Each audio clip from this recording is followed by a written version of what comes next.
this person needs to get a bail, because regardless of whatever situation you put on, there was no endangerment for you.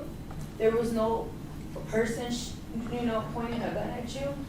Swerving or road raging does not give you a right to shoot at anybody, even if you didn't see a child in the back.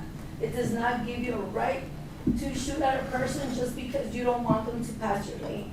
It does not give you a right to even, like he mentioned, scare the person, because that's not what your firearm's for. You do not carry a firearm just to go off in any road and try to scare anybody, because you can shoot at anybody. Even if you were trying to scare somebody, you do not do this to a person. After this, my son's life was taken away, whether regardless you saw him or not. This was meant to do, even if it was for him, it was meant for the driver. He wanted to take somebody's life away. And he took my son's away. He was just trying to make it to school. There's witnesses that saw that he did that to other people. If it wasn't meant for my son, it was meant for somebody else. But he was not, his intentions were to hurt somebody.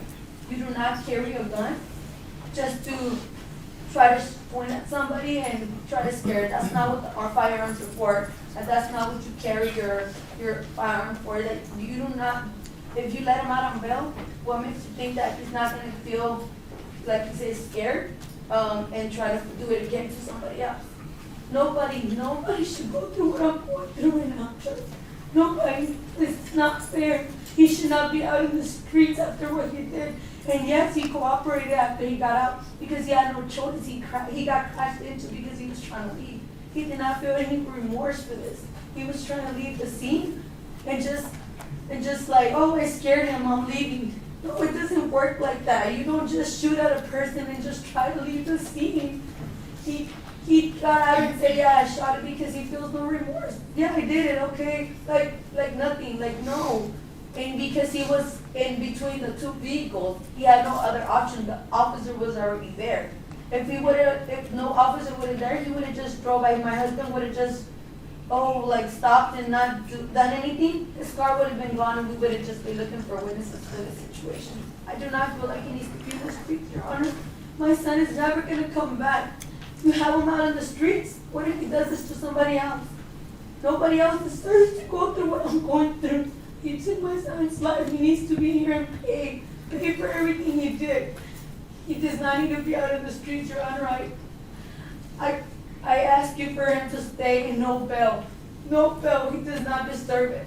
Whether you do it or not unintentionally, you do not shoot your gun at anybody just because you feel like you want to scare somebody. And that's in his report. He feels scared. No, you do not do that. He does not deserve to be in bail. That's all I'm asking for. Thank you. Mr. Helmick, any questions? No. Thank you. Thank you, Your Honor. To the right.